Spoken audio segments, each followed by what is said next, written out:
दोस्तों नमस्कार, मैं हूं doctor Dheeraj Kumar, consultant neuro and spine surgeon, Ford hospital Patna. आज एक मेरी मरीज से मुलाकात हुई। उसने बताया कि 2 साल पहले उसे हाथ में आर्म्स के पास चोट लगी थी। उसकी एमआरआई भी की गई थी, उसका एक्सरे भी किया गया था। उसे एक छोटा सा फ्रैक्चर था जिसे बाद में प्लास्टर करके वो रिकवरी में चली गई, लेडी थी। बाद में उसका राइट हैंड जिसमें चोट लगी थी उसे वो रेड रहने लगा, इन्फ्लाम्ड रहने लगा। कई तरह की मेडिकेशंस भी चलाई गई। उसका स्किन थिन होता गया। उसमें इवन टच करने से भी उसे बहुत दर्द होता था। वो कपड़े भी पहनने में परेशानी महसूस करती थी क्योंकि कपड़ों के टच से भी उसे दर्द होता था। ये क्या बीमारी है? ये क्यों होता है? दोस्तों, इस बीमारी का नाम है complex regional pain syndrome, CRPS। ये होता क्या है? इस पे अभी बहुत सारे रिसर्च चल भी रहे हैं, पहले ही बहुत कुछ पता लगाया जा चुका है। कॉम्प्लेक्स रीजनल पेन सिंड्रोम एक ऐसी बीमारी है जो चोट के बाद वहाँ के सेंट्रल नर्वस सिस्टम और पेरिफेरल नर्वस सिस्टम के बीच में रॉन्ग कम्युनिकेशन या रॉन्ग एनास्टोमोसिस के बाद उत्पन्न होता है। इसके लक्षण क्या है? इसके लक्षण है कि उस चोट के इलाके, चोट जहाँ पे चोट लगे जरूरी नहीं कि वो वहीं हो, उसके नीचे के इलाके में भी ये डेवलप हो सकता है। उस इलाके में दर्द होगा, स्वेलिंग बनी रहेगी, स्किन थिन हो जाएगा, चमकदार रहेगा, जॉइंट में भी स्टिफनेस होगा, ट्रेमर भी हो सकता है। इसके अलावा उसे दर्द होता रहेगा। किसी भी तरह की दर्द के मेडिकेशन से उसे वो छुटकारा नहीं मिलेगा और अन्य किसी तरह की जांच में ये पकड़ में नहीं आ सकता, जैसे MRI, CT स्कैन, एक्सरे में ये पकड़ में नहीं आता। तो ये है क्या, क्यों होता है? याद रखिए दोस्तों, ये 2 तरह के होते हैं, टाइप 1 और टाइप 2। टाइप 1 जिसे हम लोग रिफ्लेक्स सिंपैथेटिक डिस्ट्रॉफी या RSD भी कहते हैं। इसमें होता क्या है कि उस इलाके के नर्व फाइबर डायरेक्टली अफेक्टेड नहीं होते हैं। जैसे हाथ या पाँव के नर्व्स को चोट नहीं होती, लेकिन उस इलाके के सप्लाई करने वाले सारे इलाके या कुछ स्पेसिफिक इलाके में रिफ्लेक्स सिंपैथेटिक डिस्ट्रॉफी होगी। मतलब जैसे वो स्किन चिकना हो जाएगा, हेयर लॉस हो जाएगा, छूने से दर्द होगा, इवन टच करने से भी उसे दर्द होगा। कोई ज़रूरी नहीं कि आप उस पर पेन काउजिंग जैसे पिन प्रिक करें, ऐसे भी टच कर जाए या कपड़ा टच कर जाए उसे दर्द होने लगता है।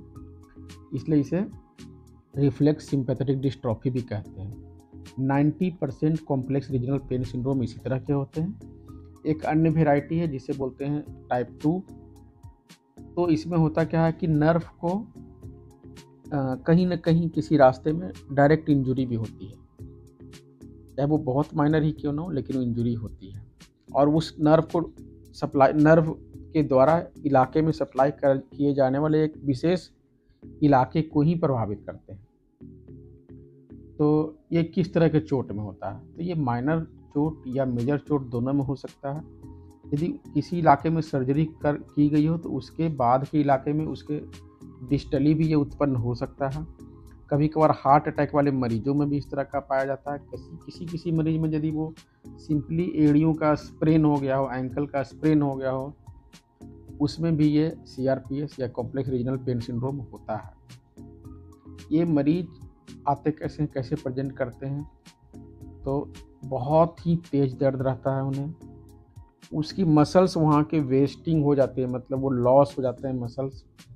स्किन चिकना हो जाएगा, हड्डी भी हो सकता है भुरभुरा हो जाए, जॉइंट भी हो सकता है स्टिफ हो जाए, और कभी कभी कॉन्ट्रैक्चर लेके आता है, मतलब वो मसल धीरे धीरे सिकुड़ रहे हो, टाइट हो रहे हो।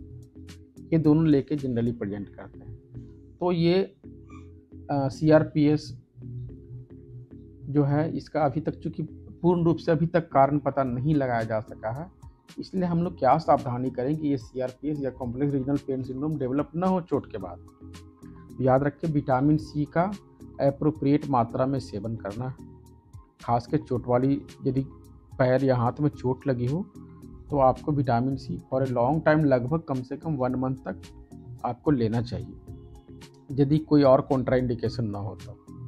और साथ साथ यदि कोई तरह का स्ट्रोक हुआ हो, जैसे ब्रेन का स्ट्रोक हुआ है या हार्ट की सर्जरी हुई है, तो उसमें अर्ली मोबिलाइजेशन ज़रूरी है उस हाथ पैर का। स्ट्रोक की वजह से यदि मेरा दाहिना हाथ काम नहीं कर रहा तो उसको फिजियोथेरापी करके उसको अर्ली मोबिलाइज करें।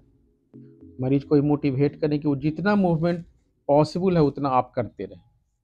तो इस तरह का CRPS उस लिम्ब में डेवलप होने की संभावना कम हो जाती है। दूसरी बात यह है कि हम लोग अर्ली सस्पेक्ट करें। यदि चमड़े में चिकनाई आ रही हो, स्किन थिन हो रहा हो, मसल लॉस हो रहा हो या मसल में कॉन्ट्रैक्चर उत्पन्न हो रहा हो, तो हम लोग सस्पेक्ट करें क्या ये कॉम्प्लेक्स रीजनल पेन सिंड्रोम तो नहीं है। इस अवस्था में आपको अपने न्यूरोसर्जन अथवा न्यूरोलॉजिस्ट से संपर्क करना पड़ सकता है। याद रखें दोस्तों, इसकी कोई परमानेंट दवाई नहीं चलती है लंबे समय तक, बल्कि कुछ फिजियोथेरापी है। एक्यूपंक्चर अथवा एक्यूप्रेशर भी इसमें लाभदायक पाया गया है। कुछ लोकल ऑइंटमेंट जो बाज़ार में उपलब्ध है उससे भी कुछ हद तक राहत मिलती है। तो एक तरह से ये होम रेमेडी है। तो आपको सबसे पहले अवेयर होना है, ये पता लगाना है कि क्या ये CRPS या कॉम्प्लेक्स रीजनल पेन सिंड्रोम के मरीज तो नहीं। यदि ऐसा है तो ये होम रेमेडी या होम ट्रीटमेंट से काफ़ी हद तक कंट्रोल किया जा सकता है। दूसरा बायो फीडबैक, मतलब मरीज को खुद ही पहले ये महसूस करना है कि I am having nothing, I am having no problem. हालांकि उसे CRPS की बीमारी है, लेकिन उसको दिल से यह स्ट्रॉन्ग रहना हो कि मुझे इस तरह की बीमारी नहीं है। थोड़ा सा दर्द बर्दाश्त करने की क्षमता भी होगी। साथ ही साथ अभी कई ऐसे तरह के पैच उपलब्ध हैं जो लगा देने से काफ़ी हद तक, काफ़ी घंटे तक उसे राहत मिलती है। खास के यदि उसे वर्दी पहननी हो या कोई यूनिफॉर्म पहनना हो, उस वक्त यदि उसे परेशानी हो रही हो, तो पैच लगा देने से काफ़ी घंटे तक उसे राहत मिलती है।